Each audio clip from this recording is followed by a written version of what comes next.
ce știm noi din vremuri strămoșești, cuvânt de dor și luptă, de doine și povești.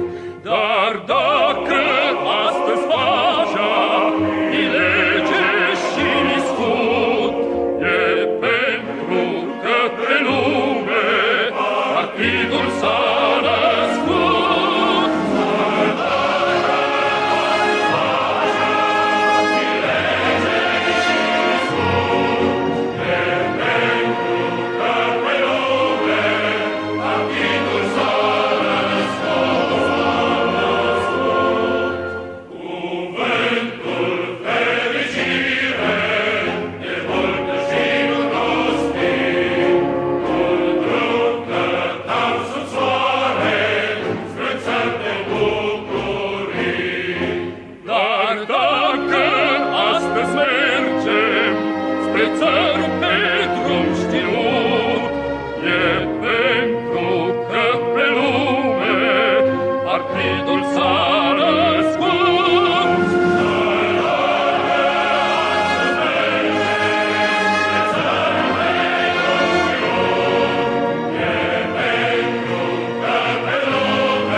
Cuvinte le-am moștenit în grai, doar bănuiam ce-nseamnă, ce tâlcuri au sub strai.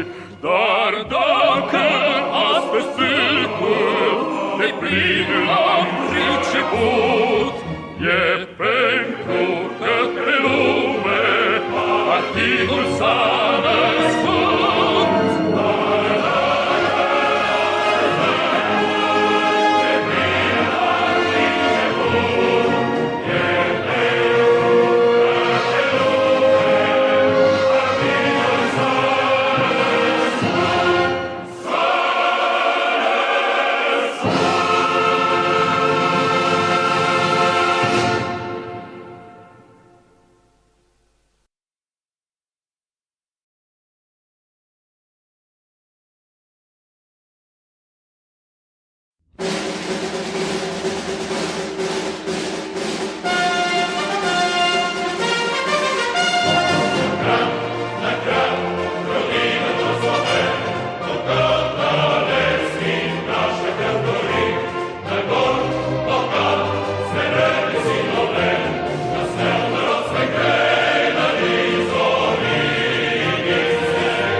невостяк, в жизни важен первый шаг. Слышишь, веют над страною ветры яростных атак. И вновь продолжается бой, и сердцу тревожно в груди. И Ленин такой молодой, и юный октябрь впереди. И Ленин такой молодой, и юный октябрь впереди.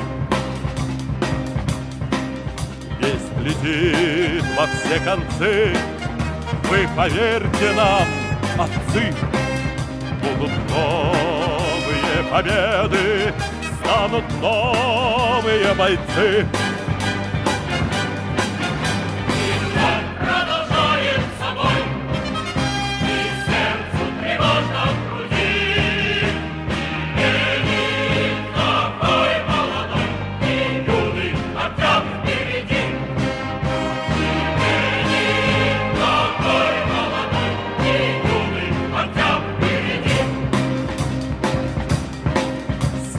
Милости не жди, жизнь для правды не щади. Нам, ребята, в этой жизни только с правдой по пути. И он продолжает собой, и сердце тревожно в груди. И Ленин такой молодой, и юный октябрь.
Hello everybody and welcome along. Let's just take a look at the sound here. I think we're okay. So welcome along everybody to this, the first live stream of the week. And we have an interesting agenda for you today, looking at the latest from the Ukraine war. And then moving on to a connected issue, which is the ravings or apparent ravings of Mark Rutte, NATO Secretary General. So look forward to that. Always fun to hear from him. And then we're going to look mention in passing things like Chinese policy on South America. There's a new paper out on that. The recent Chilean election, where the Pinochet-ist candidate Jose Antonio Cast has won. He is, of course, a man who is linked directly to the legacy of Nazi Germany via his father, who was a lieutenant in the Wehrmacht who fled to Chile after World War II. And of course, Cast's brother was a Ford Foundation sponsored economist who worked under the Pinochet dictatorship. Great guy to have as president, as you can see. And we'll be also talking about the Noam Chomsky affair, or Noam Chomsky, friend of Jeffrey Epstein, who apparently had a stimulating relationship with him. Okay. Hang on. Do we have audio problems? All right. Hang on a minute.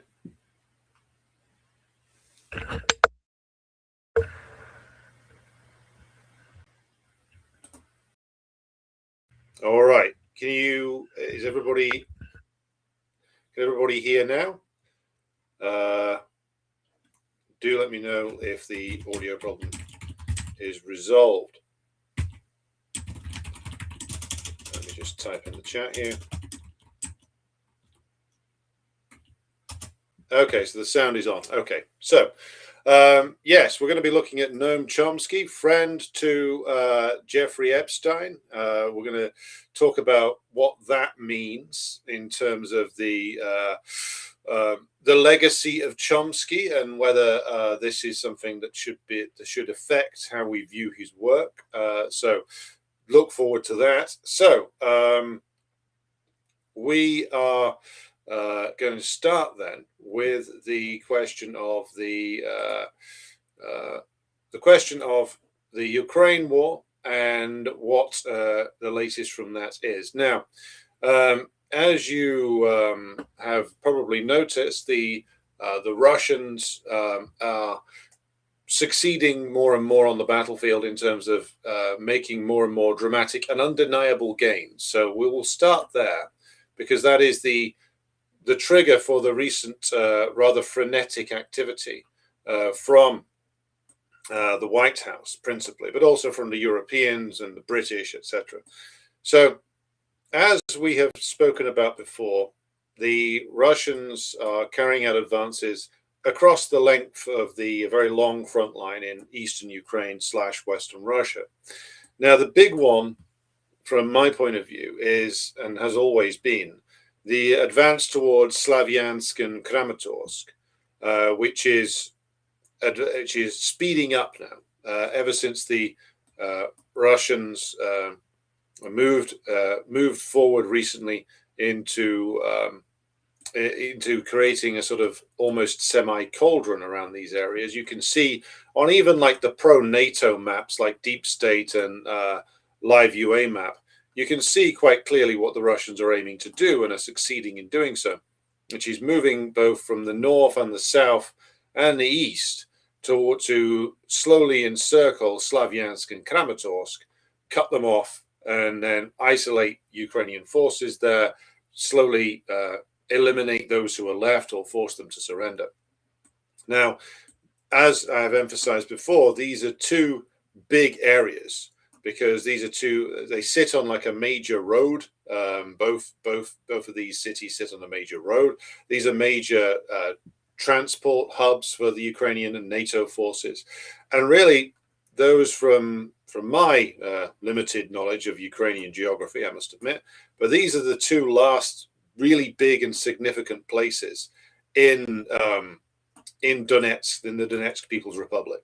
If they go, then that's basically it.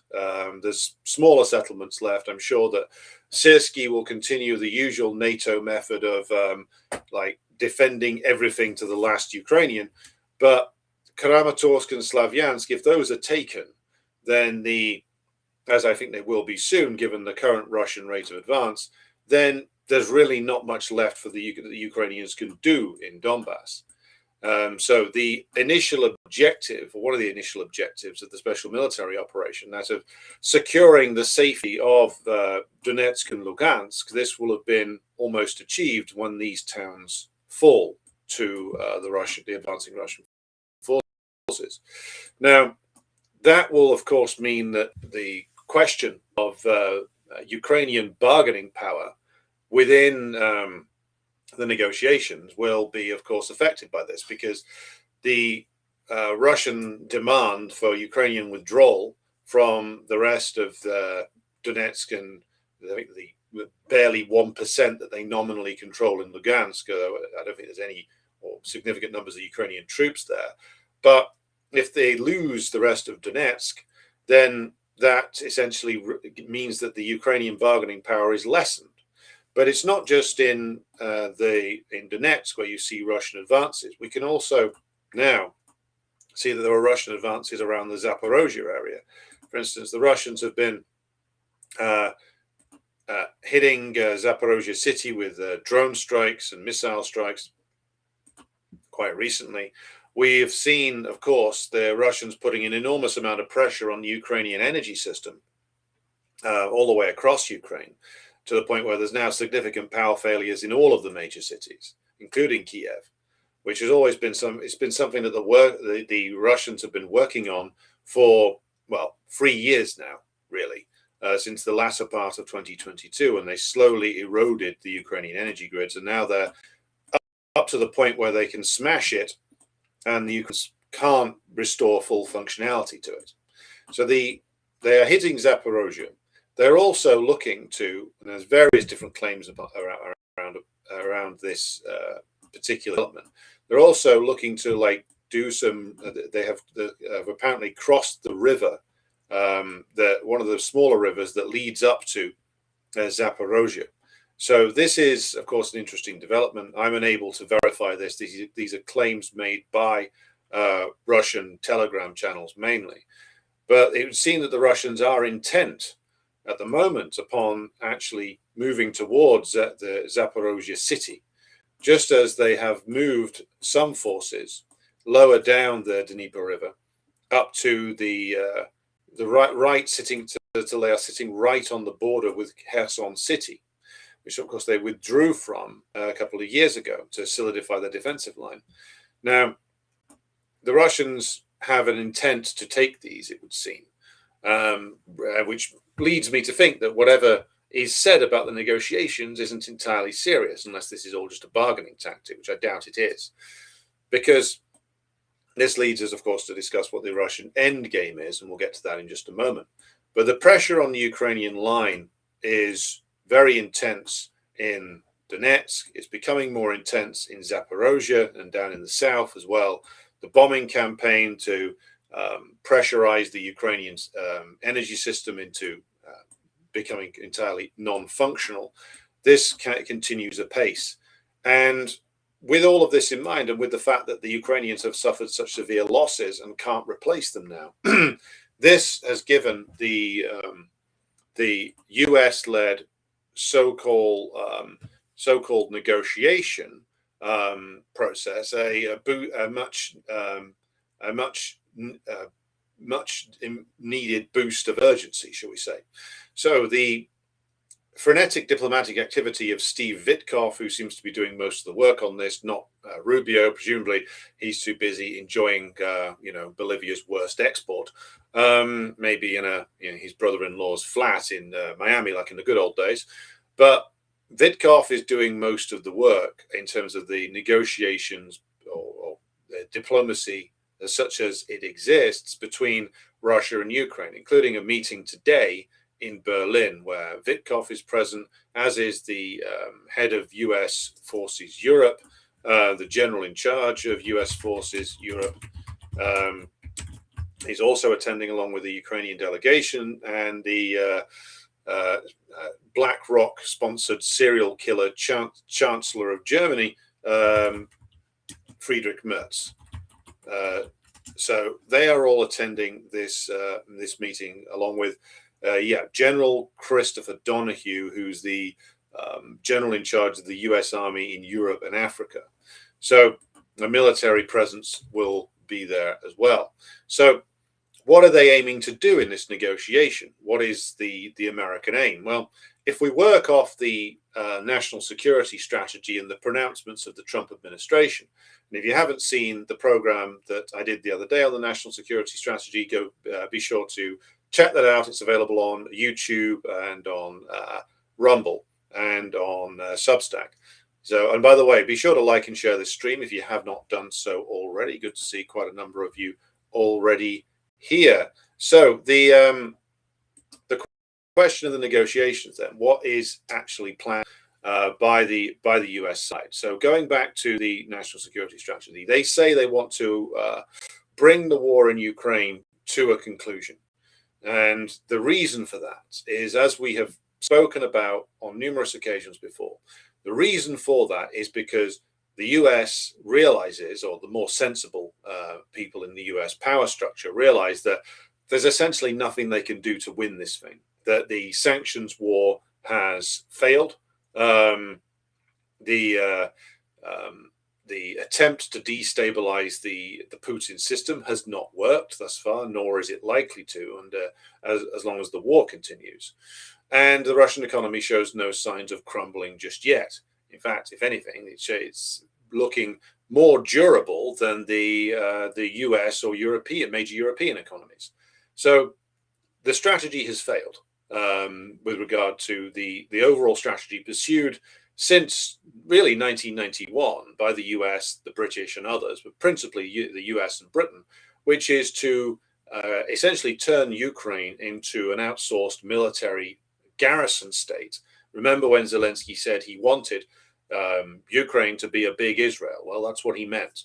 And use that garrison state to create tensions with the Russian Federation, to provoke a war with the Russian Federation, a war which could then be used to destabilize the Russian Federation.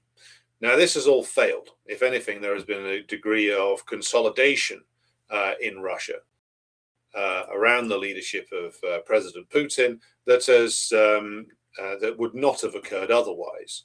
So now we have the US needing to reevaluate its priorities, as the recent national security strategy admits to, and having to actually work out what its priorities actually were. Now, or what they actually are. And the priority, as talked about in the national security strategy, is much more about stopping China, which, of course, the US is desperate to do. They have no means of doing it, though. Doesn't mean they won't try. So squaring off the Ukraine war is now a priority. However, it's not just the case that the US is going to walk away from Europe, etc., etc. That is not what is going to actually happen here. No matter what amount of wishful thinking the certain pro-Russian multipolarist commentators have said, the US isn't going to walk away from it. It would be impossible for Trump to do that, even if he wanted to. So the problem is they need to bring it to a close without looking as if they've lost, because if the Kiev regime collapses, if the Russians take whatever they like and the rest of Ukraine becomes a horrendous stateless mess with a central government that has effectively collapsed, then everybody in the entire world will be able to see that the US threw everything it had at the Russians and lost, or everything that it could muster up in terms of resources at the Russians and lost. They didn't try their own men. They didn't test their own forces. They knew the result would not be good.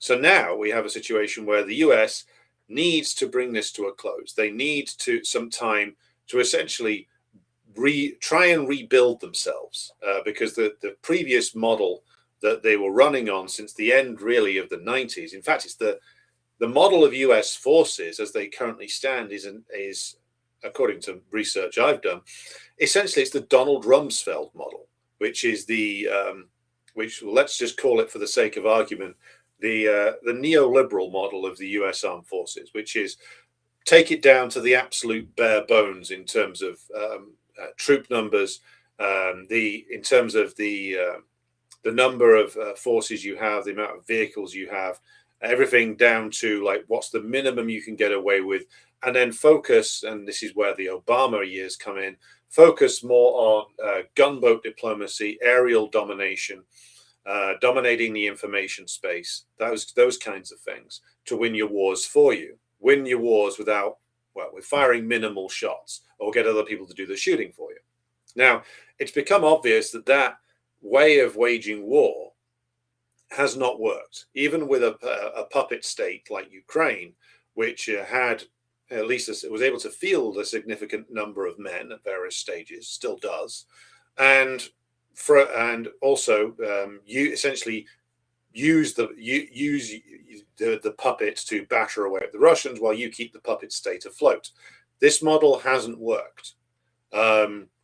They need now to reevaluate, but what they want to do is they want to save the Kiev regime. They want to make sure that the Kiev regime, with Zelensky or without him, is preserved.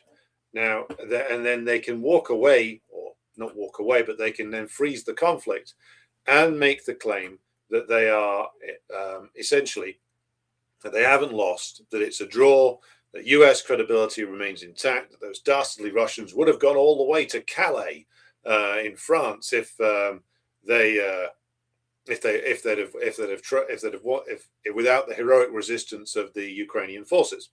Now, the problem with this is that, of course, that narrative is largely fictional, but it doesn't mean they're not going to try and sell it. So their aim is preserve the Kiev regime by freezing the conflict either on or about the current lines, make sure that the Kiev regime still has access to the sea, so it keeps Ukraine looking to be a somewhat viable state. Of course, save the investments of US finance capital in Ukraine, along with, of course, British, French, Dutch, and German finance capital. And then you can credibly claim that your incredibly great heroic efforts and endeavors in Ukraine prevented the hideous Russian horde from overrunning the country. Problem with that is that involves preserving a regime which the Russians find unacceptable, and also preserving a regime which is becoming more and more unstable. And the only reason why Zelensky is still there is because nobody else in Ukraine can field a more credible candidate than him, and that's saying quite something.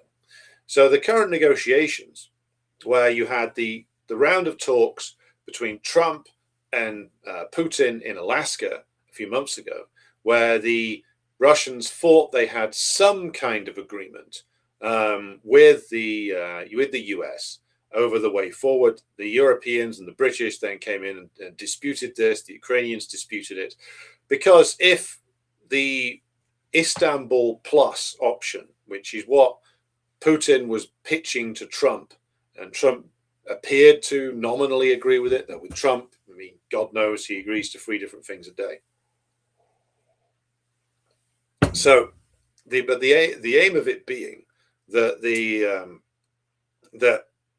Kiev regime is preserved. Now, the Russians have stated that they still require action on their other demands, right? So it's not just a matter of territorial acquisitions; it's also a matter of getting things like NATO expansion addressed. Now, the recent US national security strategy said that NATO shouldn't continue expanding.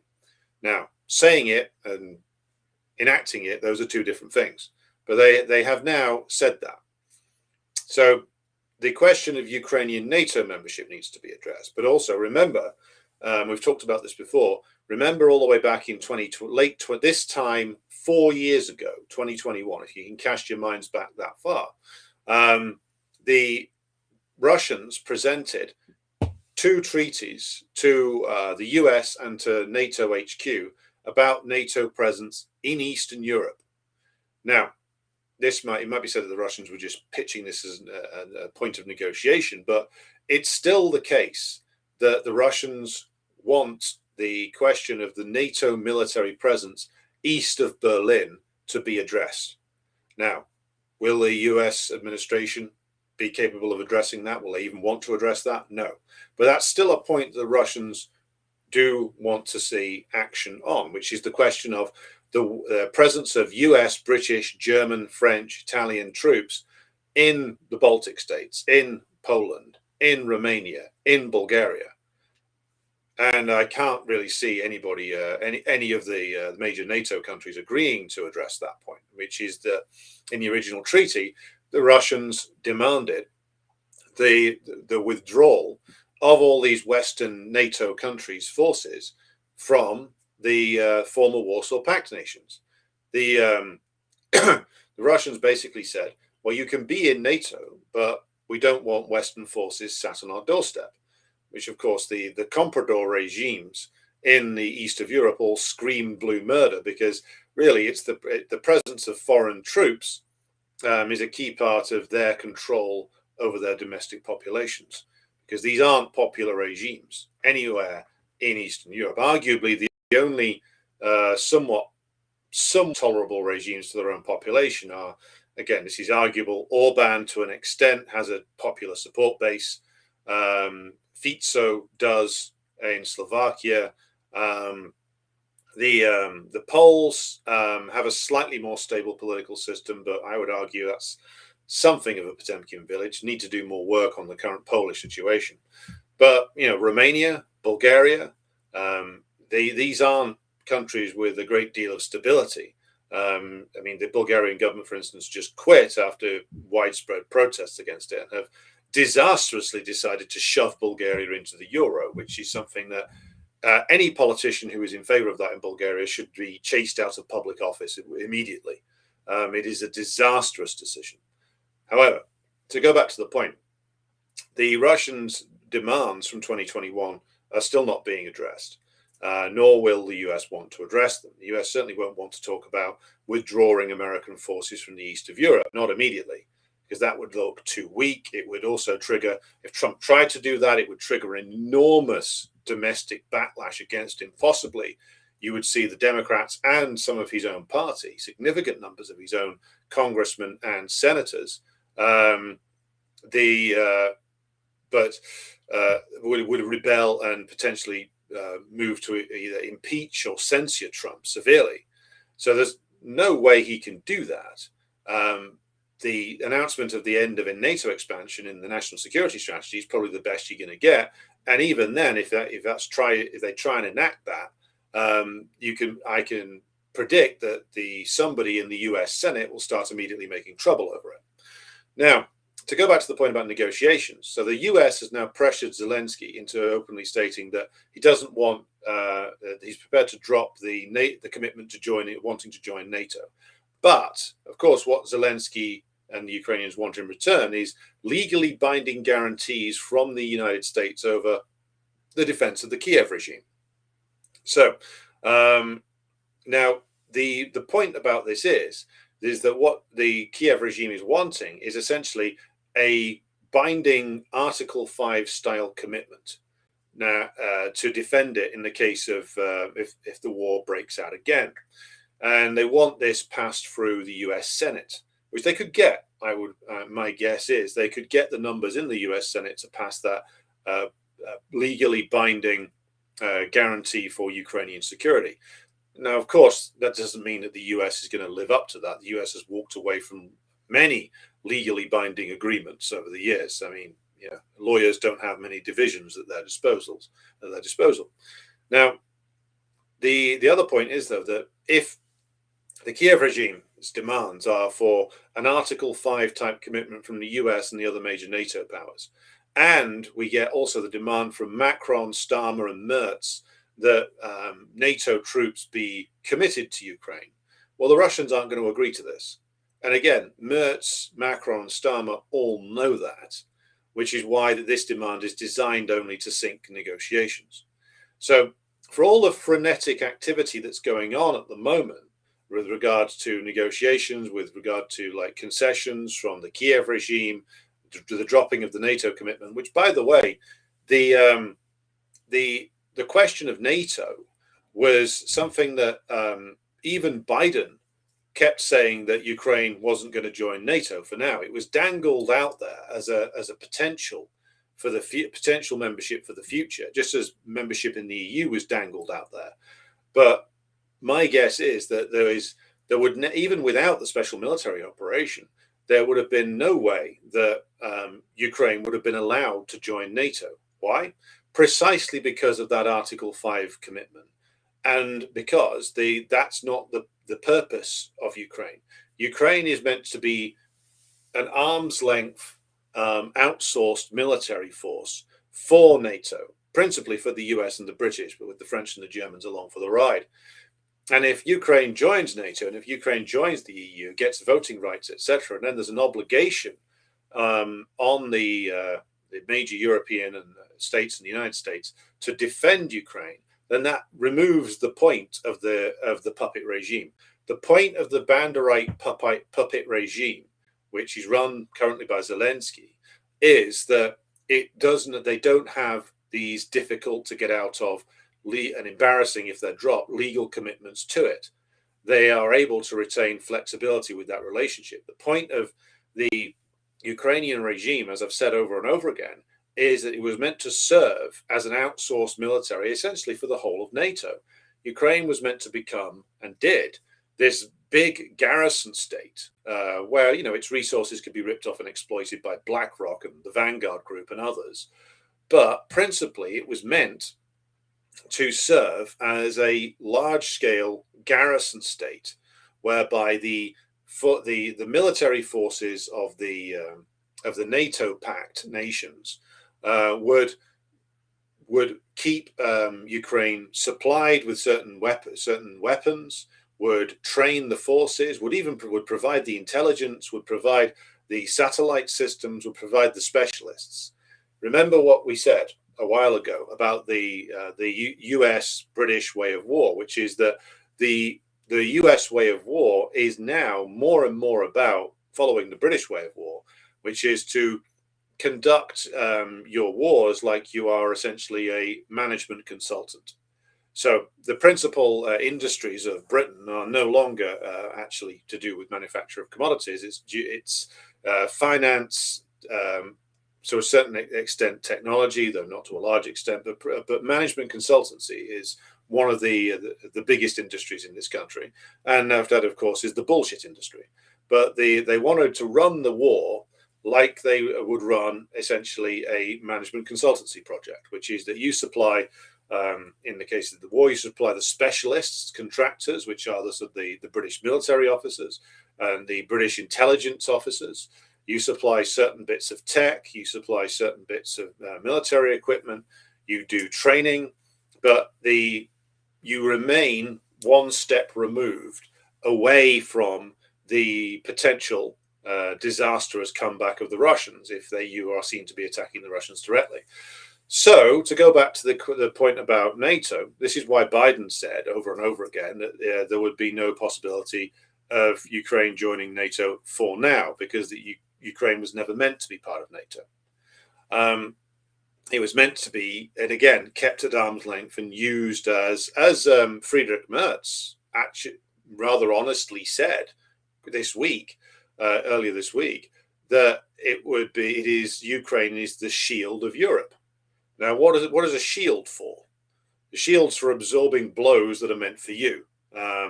And the shield is meant to get battered into non-existence if necessary in order to preserve the life of its wielder. Now, that's a little bit more honest from Merz. So, the question then of the NATO membership was always a bit of a joke. Ukraine was never meant to join NATO. So Zelensky now saying, well, we don't want to join NATO, but we want legally binding security guarantees. That's essentially a linguistic trick.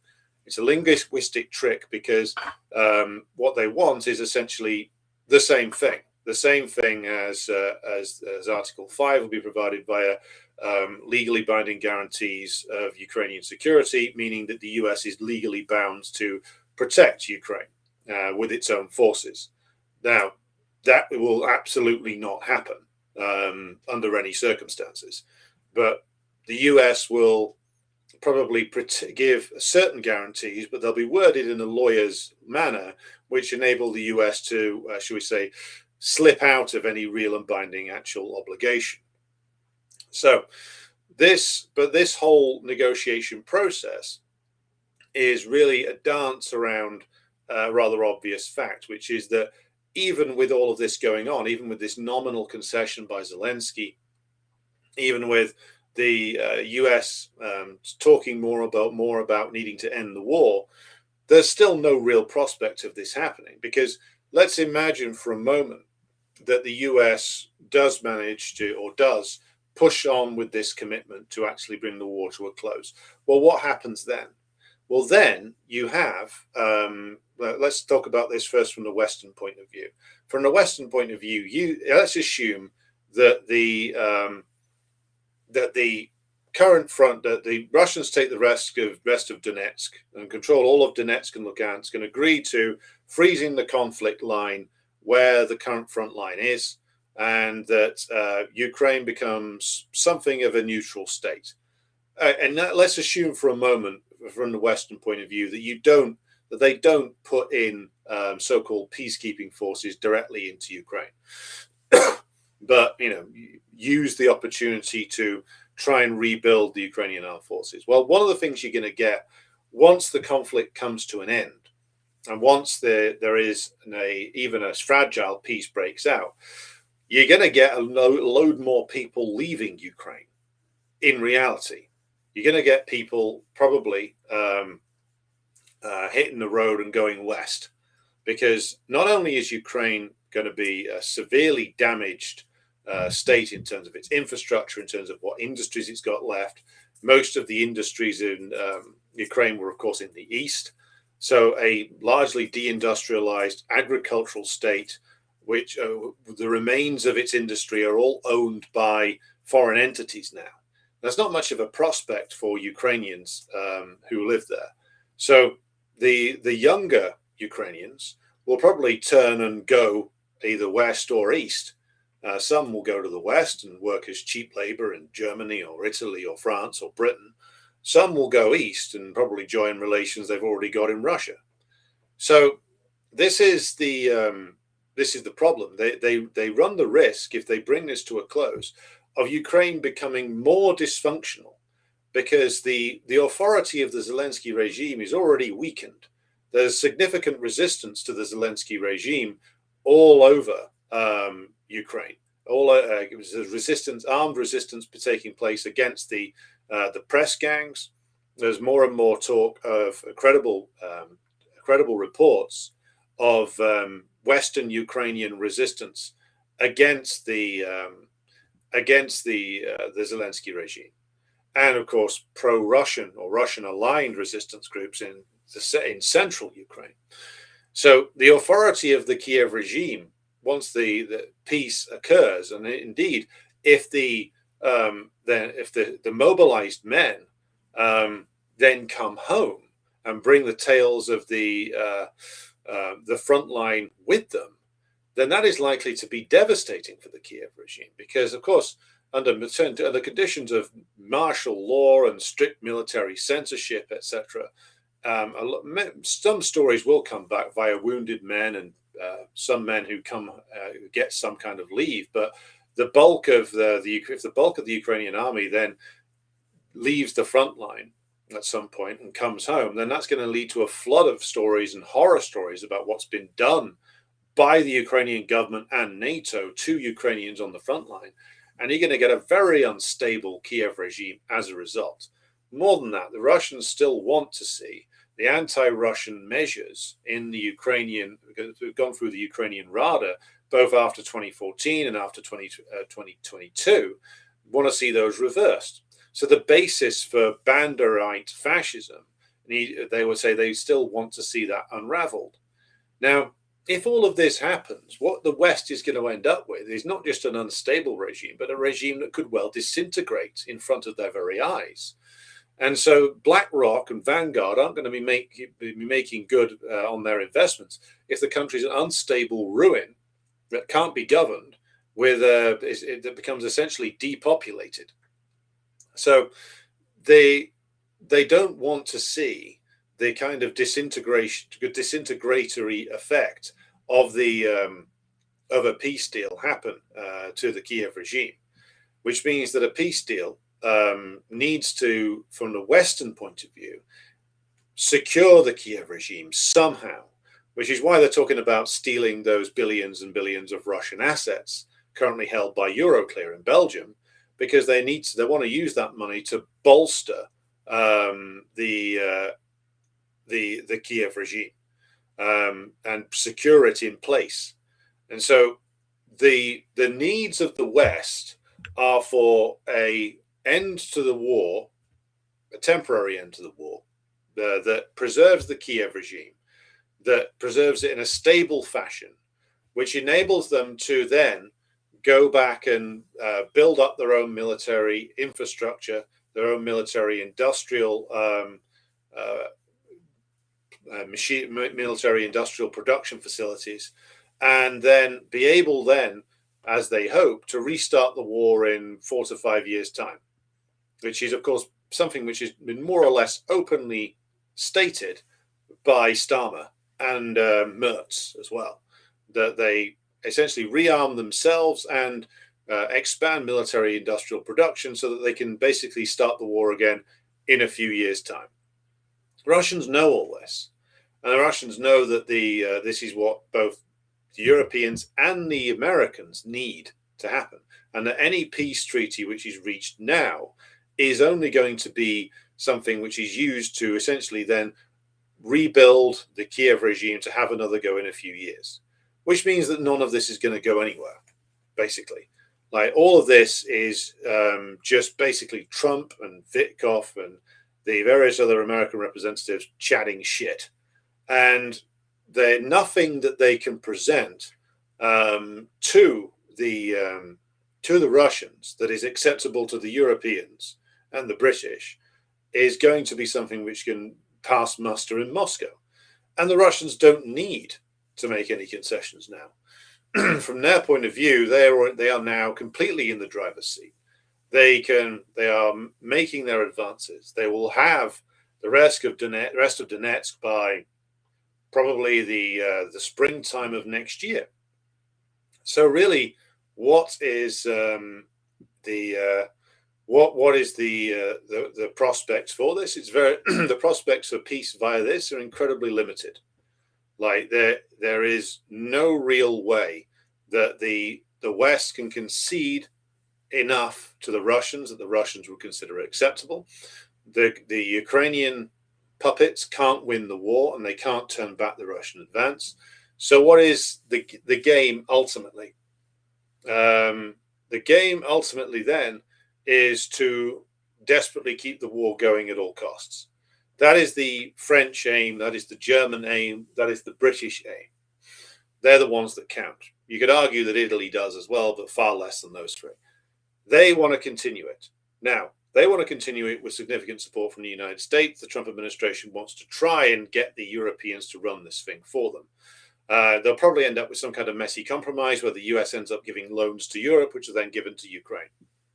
Because, again, like, losing Ukraine after 30 years of work of turning it into what it is now, that's an unacceptable outcome to the establishment, the political establishment in the United States, and to the wider US ruling class. And so Trump can't deliver something which causes the Kiev regime to disintegrate. The Kiev regime, from the point of view of the West, has to be saved. Now, from the point of view of the Russians, they are in the driver's seat with regard to the military side of things. None of the sanctions policies have worked. They are able to proceed on their own timetable. And given the what's been talked about in the Russian information space, it would seem that the Russians are proceeding according to their own plan. Their own plan seems to be that they will engage with Trump and with Witkoff and whoever else Trump sends in, and keep talking about peace and engaging with all the different peace plans that pop up from the Western side, and at the same time continue relentlessly advancing. So ultimately, the war will end according to Russian terms.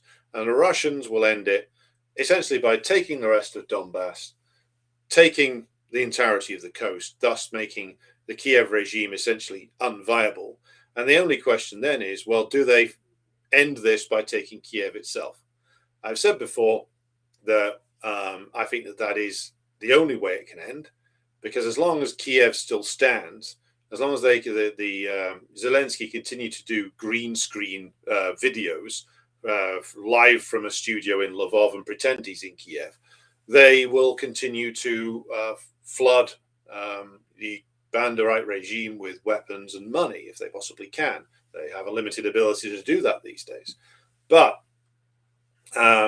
the question of taking Kiev is an important one in terms of ending the war, because if the Kiev regime is driven out of Kiev, if the Russian flag then flies over Kiev, then political support for continuing the war, even in Britain, will essentially evaporate. And even the head of MI6 recently essentially gave the game away a little bit by saying that we'll continue our intelligence operations in Ukraine no matter what, meaning that even the British are for an eventuality where the great bulk of Ukraine is then occupied by the Russians. And what the British are preparing to do is to go into what they would have preferred to go into originally, which is an extended terrorist campaign. So the negotiations, the back and forth, the screaming and the yelling, etc., all from the European side, from the Banderite regime, from the US, all of this will amount to not very much at all. What you've got now is a lot of smoke and very little fire, and hardly a surprise that is indeed the Western way of war. So, moving on to talk about a related issue, which is, of course, the antics of a certain Mark Rutte. Now, if you're not familiar with him, he's an incredibly unpopular former Prime Minister of the Netherlands. Do we have any Dutch viewers on the stream today? I know we have an international audience. But Rutte recently made some comments at a summit at the Munich Security Conference, and I think these are worth looking at in full here, because there's things that he says here which we need to very much need to pay attention to. So I'm just going to show you a clip from this with the relevant remarks on it, and we will go from there. So if you'll just bear with me a moment, I will find this for you. There we go.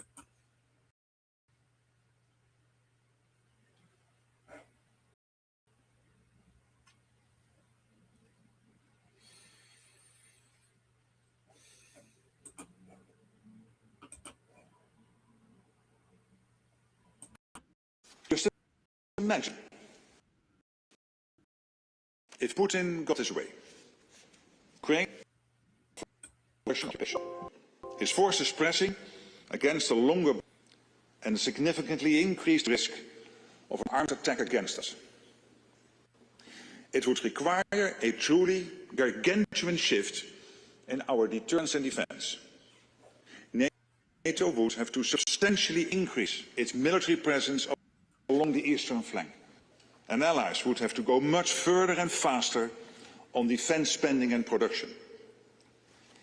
In such a scenario, we would long for the days when 3.5% of GDP on core defense was enough. We need to be ready, because at the end of this first quarter of the 21st century, conflicts are no longer fought at arm's length. Conflict is at our door. Russia has brought war back to Europe, and we must be prepared for the scale of war our grandparents and great-grandparents endured. Imagine it, a conflict reaching every home, every workplace. Destruction, mass mobilization, millions displaced, widespread suffering and extreme losses. It is a terrible thought. But if we deliver on our commitment, this is a tragedy we can prevent. Right, so I hope you all got that. Of course, Mark Rutte, Secretary General of NATO. Now, the question of what he meant there is an interesting one. Now, the Kremlin already responded to this. Dmitry Peskov, Putin's official spokesman, said in a statement given yesterday This is about the terrible ordeal they, that is the Dutch, went through under fascist occupation, having a few windows smashed, and how traumatic that supposedly was. And they say this completely seriously. At the same time, the Dutch still really dislike the Germans over that bit of discomfort, but they've no idea what real war is. They can't imagine it. And unfortunately, Mr. Rutte makes these reckless statements because he simply doesn't understand what he's talking about. Now, I would disagree there with Peskov. I think Rutte does know what he's talking about.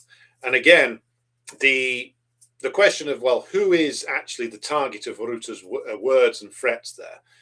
Is it the Russians? No. It's us.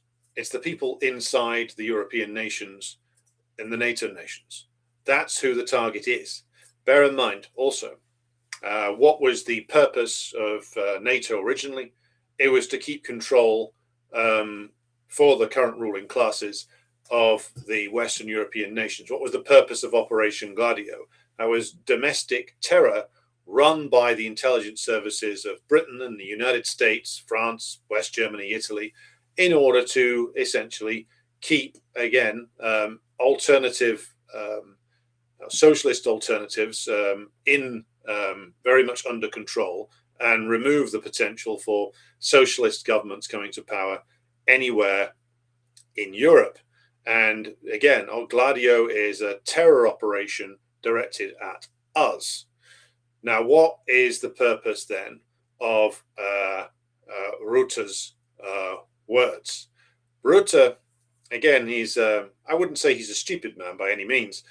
Rutte is essentially outlining what the current ruling class and political establishments in Europe strategy is in terms of their survival in power for the next generation. And the strategy is clearly that they will point to the Russian horde sweeping in off the steppes to take all of Europe. They will perpetually point to that as their reasoning for everything. So, reason why your wages are low, Russia. Reason why your health service has been destroyed. Well, we needed the money to spend on the military because we needed to be prepared for a war against the awful Russians. Reason why your children have been conscripted, Russia. Now, is this meant to lead to a full-blown NATO war with Russia? No, it's not. No, it's not. What it's meant to lead to, though, is, again, this is about domestic population management. That's what it's about. The Russians are, of course, a target. They will, the Europeans and the British and the Americans continue to wish that they could destabilize the Russian system to the point where it collapses. However, if that's not possible, then they need to do the next best thing, which is that they wish to make sure that the domestic situation in Europe remains under control, meaning that they need to find a great external threat which can be used against the domestic populations. Russia is that domestic external threat. Now, they have tried this before, and they've tried this before with Al-Qaeda. That didn't work. They've tried this before with, holding out the threat of existential climate change. That didn't work. They've tried it with COVID. Remember that the COVID security regime that, again, we spent the first couple of years of this podcast when it was in audio form talking about that. That was partially about using COVID as a means by which you could justify anything in terms of state security measures, but also that it was a means to try and rally the population behind the state. That didn't really work out either. So the plan now obviously is that they will, if the Russians end up advancing far into Ukraine and taking Kiev, etc., and leaving like a dysfunctional basket case in the west of Ukraine as the rump Ukrainian state, the Europeans will then claim that, well, now we must rally around the flag because, look, the Russians have taken that much of Ukraine. They're coming to Poland next. They're coming to Germany. They're coming to France, etc. You all must rally behind Emmanuel Macron, Friedrich Merz, Keir Starmer, or whoever the hell replaces him. And you almost rally behind them, because if not, then the Putinite horde will sweep in on their horses, presumably, and where you will all be forced to read the entirety of War and Peace and eat borscht for breakfast, lunch, and dinner or something.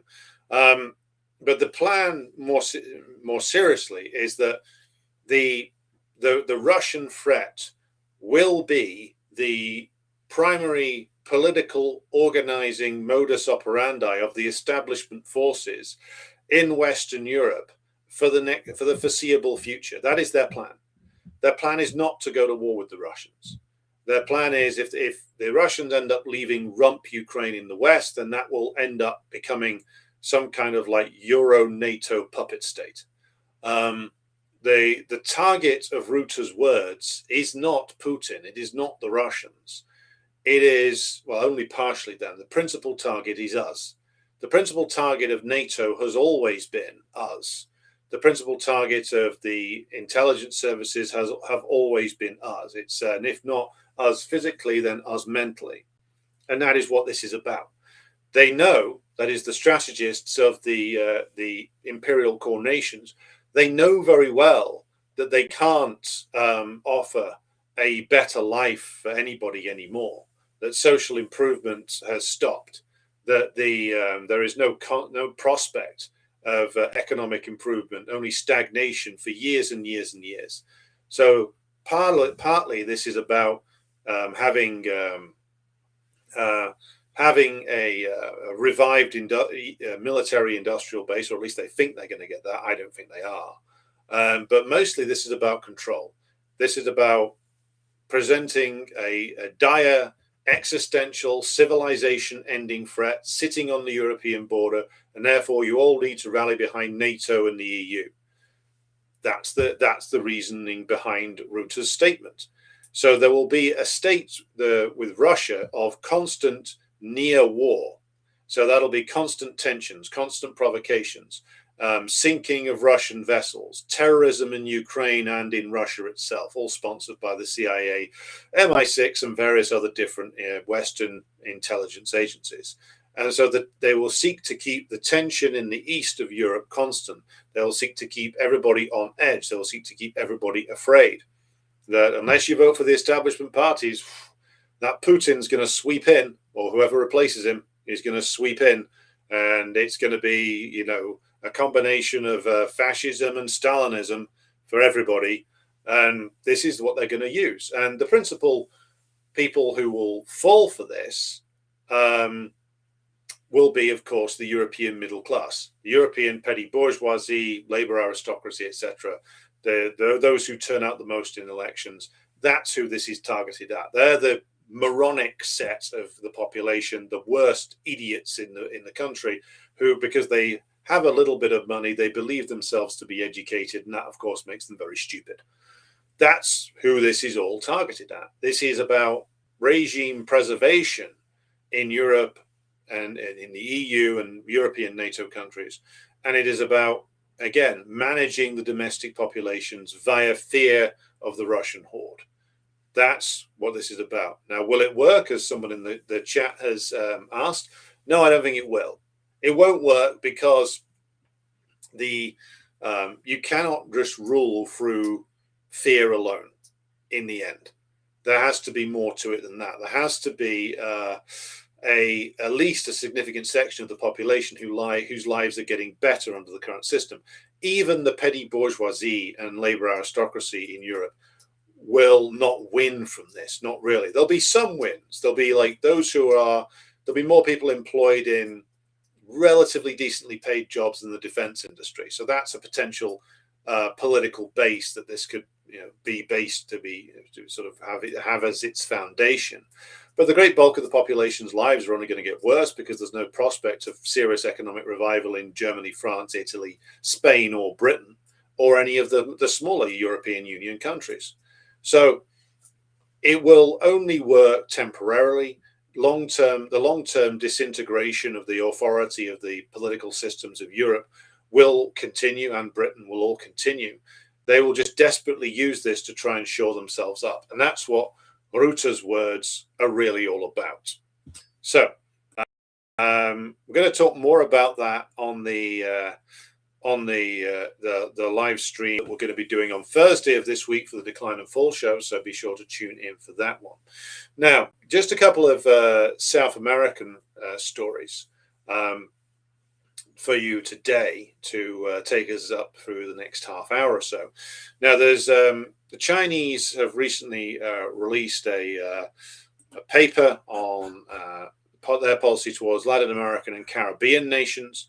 Now, the interesting thing about reading all of these is, of course, the way the comparison between this and what is done via the US. So the US's recent national security strategy, with its talk of essentially a sort of reinvigorated Monroe Doctrine, that the Western Hemisphere belongs exclusively to the mighty USA, that the US reserves the right to intervene anywhere and everywhere in Latin America and the Caribbean as it sees fit. And of course, that's evidenced by their current threats against Venezuela, their piracy directed against Venezuela and Cuba, the constant coups that go on, the electoral interference in Honduras, etc., etc. So the US clearly signals that there is, of course, no change to a 200-year-long policy. The interesting comparison point between that and the Chinese is worth considering, because, of course, the Chinese don't just talk differently, they actually act differently. And I think this is where, for all the fact that I remain critical of Dengism, of Chinese revisionism, it must still be said that the Chinese approach to Latin American and Caribbean nations is actually much more one that is about trade and economic development and partnership than will ever be the case with the United States. And if left, shall we say, free from US threats, the great bulk of the Latin American and Caribbean nations would choose to have greater relations with the Chinese than they would with the United States. Now, the way in which that this is laid out in the strategy is, of course, as with all the Chinese things, exhaustive and comprehensive. They're talking about sharing the Chinese experience on poverty reduction, building up infrastructure, etc. And this, of course, is something that the Chinese have actually genuinely been doing, helping other countries to build up their economic base, their trade-related infrastructure, etc., in a quite comprehensive manner. And so, if this was to actually be allowed to go ahead freely, then the nations of Latin America will be assisted in developing via increased cooperation with the Chinese. But as we saw with Argentina, and not just Argentina, but Bolivia and Ecuador and Chile, as we'll get to in a moment, like, this only works if there's, shall we say, governments in power which aren't fanatically anti-communist and anti-China, as is the case with Milei, as is the case with Noboa, as is the case with the various puppets that run the countries that have been subjected to American interference recently. Because if they get into power, they'll do what these clowns always do, which is take giant loans from the IMF, beggar the nation, and therefore anybody who comes in after them has to spend all of their time dealing with the gigantic debt that has been accrued by the US puppet regime.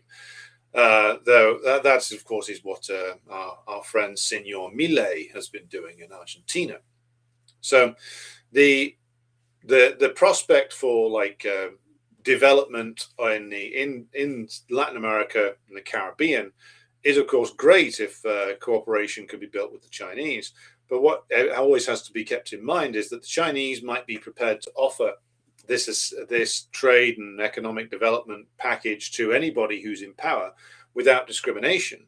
But of course, those who are in power in the Latin American and Caribbean nations who are tied to the United States don't care about the development of those nations at all. as far as they're concerned, as long as the bit of Brasilia, or the bit of Sao Paulo, or the bit of Rio de Janeiro that they sit in, the gated community that they sit in, still looks nice, and they can still helicopter in and out of it, the rest of the country can quite literally sink into the mire of poverty forever and ever. And so this is where, of course, the multipolarist analysis just doesn't work, because the prospect of like joining the Belt and Road Initiative and having productive economic relations with the Chinese and the Russians, etc. This is, of course, only something which is possible if the domestic compradors and reactionaries have been defeated, and unfortunately they haven't been. And this is the case also in Venezuela. The reason why the US has any hope of doing anything in Venezuela whatsoever is because there remains a base there of compradors who are prepared to essentially beggar the nation, sell it to the US, and destroy it. That's what a comprador is, and that's what all of them do. It's what Milei is doing right now. It's what Noboa is doing. And so until these people are comprehensively defeated, dispossessed, and disempowered, then the prospect of like this peaceful path to economic development, which the Chinese talk about, well, it isn't really on the cards for countries that haven't defeated, or at least severely weakened, the comprador element. Because you can have your deals with China, you can have even your deals with Russia. The moment that things get unstable to the point where the US is able to pull the rug on you, do a color revolution on you, or the government, as it was the case with the Peronists in Argentina, it can't deal effectively with the problems created by the compradors in Argentina. You end up with a frustrated working class and petty bourgeoisie either not voting or flipping to the comprador alternative, which is what happens. So until like the compradors are in the South America are decisively defeated, then all of this talk from the Chinese about the wondrous world of development that could happen, well, without the defeat of the pro-US section, it's not going to happen, because even if it happens temporarily, it'll get undone, abandoned, pissed away by the next comprador regime that comes in. So whereas, of course, the Chinese policy towards Latin America and the Caribbean nations is, of course, infinitely superior to anything the imperialists offer, the fact that the Chinese, and they haven't done this for a very long time, no longer talk about talk in terms of revolution, no longer talk about the global class struggle. In fact, they don't talk about class struggle at all. It ignores, as again they have done for many decades, the fact that to even get to the point where you can actually engage in on a long-term basis with China takes a domestic political class and national liberation struggle, which needs to be waged before you can actually have equitable relations with other states, before your nation can escape just being a neo-colonial slave to the US, Britain, France, etc. So interesting reading, but also reveals the limitations of the multipolar system, such as it is. The compradors, to answer Ace Lord's comment in the chat, the compradors win largely because they are prepared to go further than their opponents are. The compradors win not just because they have the backing of the US, that's taken as a given, but for instance, so far the compradors haven't managed to come back in Cuba. Why is that? It's because they were domestically destroyed by Castro and the Cuban Revolution in the 50s and 60s, late 50s, early 60s. And they haven't managed to come back again. Now, that's, of course, a constant struggle. Cuba has many difficulties. But they haven't managed to actually find a way back in Cuba. Cuba also not only has, of course, a very strong mass base amongst the working class and peasantry for the continuation of the revolution, but also has an exceptional intelligence service, which the US has to admit that even it can't beat. To defeat the compradors, you essentially need to do initially what the Bolsheviks did to them and what the Chinese did to them, which is dispossess them, take away their property, take away their economic power, remove their ability to actually affect things economically in the country, remove their ability to run their shitty little operations against the state, which if you look at the reports coming out from Venezuela right now, there's a very interesting commentator that I follow on X. I believe he's the guy who works with Brian Berletic. Yeah, Angelo Giuliano. He's currently in Venezuela, and he's submitted onto his X account some very interesting reports from inside Venezuela, which is that in the bourgeois areas, you still get like NED types and other NGO intelligence assets running around and organizing in Venezuela. And again, that's the reason why the US still has the hope that they can pull off something there. Because they still retain a base within Venezuelan society itself. To defeat the compradors, again, you need to take the Chinese road and the Russian road, the Bolshevik road, which is you need to dispossess them, take their property, take their money. I mean, these people have been thieving from the country since independence. Their whole, all of their wealth is based on theft and essentially parasitism. It would be tremendously popular to actually move against them and dispossess them. The problem is that in many of these countries, including Venezuela, the governments don't do that. Meaning that no matter how strong your base amongst the masses is, no matter how much you can throw off the US by essentially promising to resist to the point where you could inflict casualties that the US cannot stand, as long as that comprador base remains intact, you will still get problems. So same thing in Argentina with the Peronists, right? The Peronists under Nestor Kirchner and then Cristina Kirchner, like made a certain amount of progress, but the thing they couldn't resolve was, of course, the debt. Now, who owns the debt? Well, of course, vulture funds to run out of the US. Paul Singer being one of the principal offenders there, but also the debt, a significant proportion of the Argentine debt is owned by whom? Well, members of the Argentine ruling class, who essentially demand the Argentine government prioritize payments on the debt because they profit from that.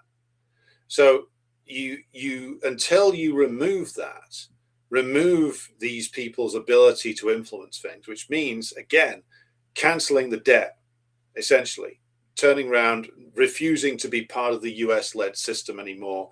So if the US starts whining about cancellation of foreign debt, basically turn around and say, well, what are you going to do about it? And the answer will be not very much, because they can't do much about it. But again, like this is, and again, to go back to the problem with like the multipolarist point of view, like the leaders of the BRICS system, shall we say, or China and Russia, because they have this, well, I will call it basically in China's case, like Dengist revisionist point of view. In the Russian case, it's essentially a sort of modern day Brezhnevite point of view. Though I think even Brezhnev was more radical than this bunch to a large extent, but sort of neo-Gorbachevite point of view, maybe. It's that they will stand up for their own interests, but they are pathologically still afraid of the movements of the masses. They're still afraid of revolutionary processes anywhere in the world, really, because they have a legitimate fear over what that could do to in their own countries. And so what they have this point of view that they will deal with anybody, as I said. But the truth is that we will not get to the point where we are seeing the bulk of nations in the world actually progress towards more genuine human freedom, which means socialism, which means the building of socialism, until the old Bolshevik manner is rediscovered. And that old Bolshevik manner of struggle involves, as the Bolsheviks did after 1917, cancelling all the foreign debt, nationalizing all the industries that have been stolen by the compradors and by their imperialist allies. That's what you need to do to really free yourself from the control of the current ruling class and their imperialist masters. And until that's done, then you're always going to give them space to return.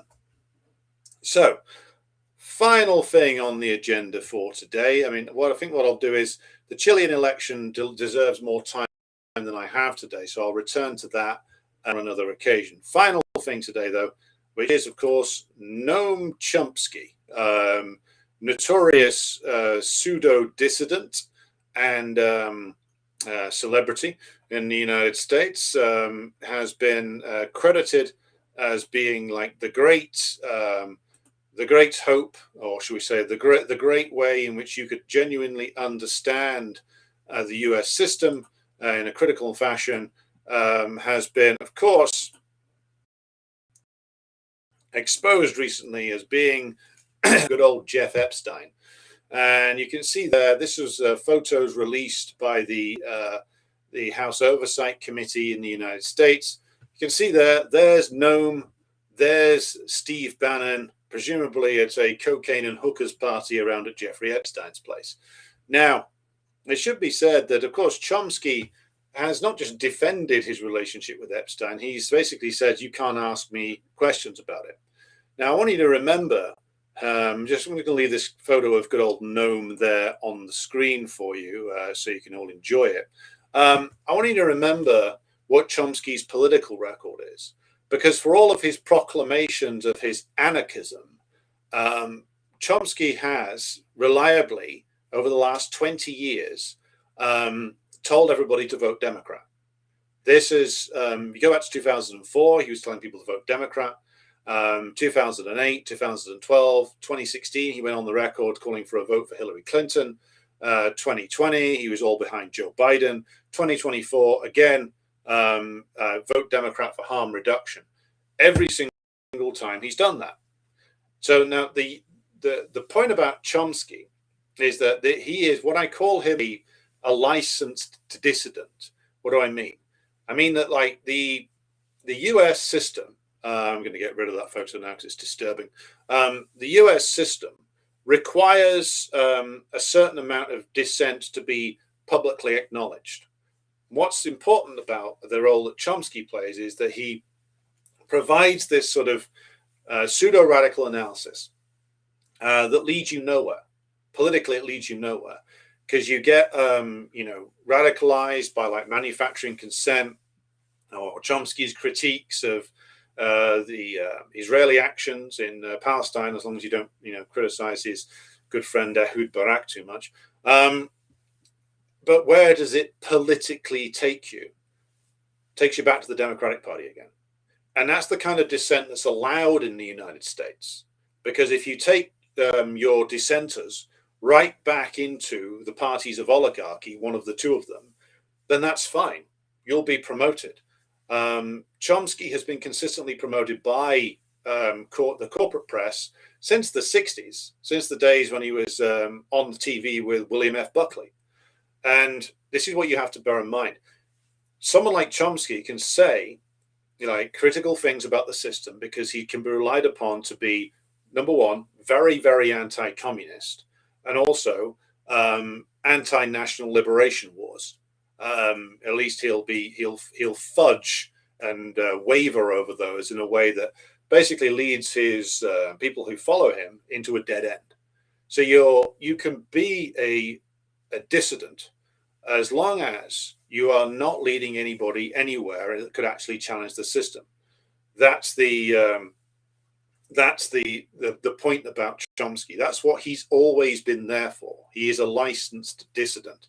And so when you actually see behind the curtain, as you are now seeing with the pictures of him and good old Steve Bannon partying it up in Jeffrey's place, well, that's the true nature of Noam Chomsky. He's an elite man, always has been. And the whole point about Chomsky is, well, you might start out being inspired or by his critiques, but you need to dispose of them. Move on to Michael Parenti. If you read Michael Parenti's analysis of media and culture in American society, that's far more advanced than anything Chomsky's ever written. It's far more interesting. You can get far more out of it, and you can return to it over and over again as a source of inspiration. Chomsky is the US's licensed dissident, and that's how he should be seen.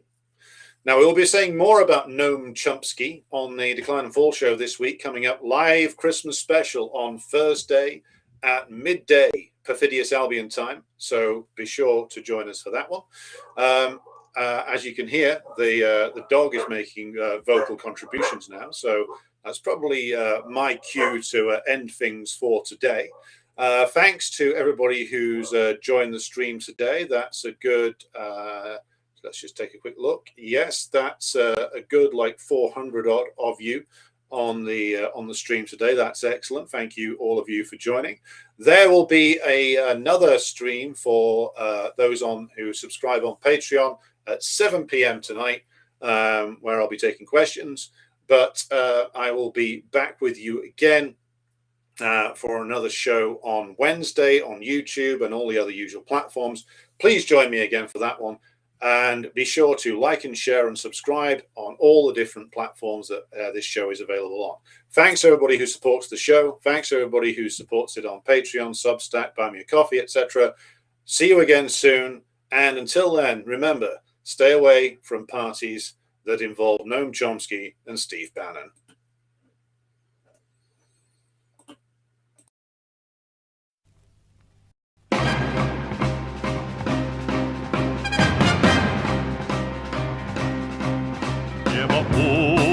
Утреннего стяг в жизни важен первый шаг. Слышишь, реют над страною ветры яростных атак. И вновь продолжает собой, и сердцу тревожно в груди.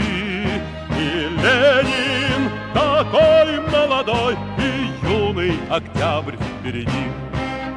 И Ленин такой молодой, и юный октябрь впереди. Весть летит во все концы, вы поверьте нам, отцы, будут новые победы, станут новые бойцы.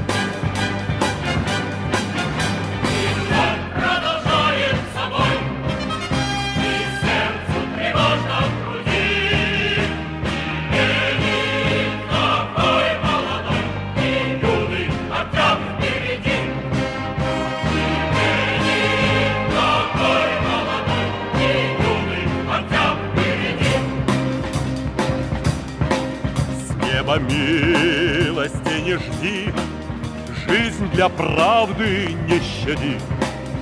Нам, ребята, в этой жизни только с правдой по пути.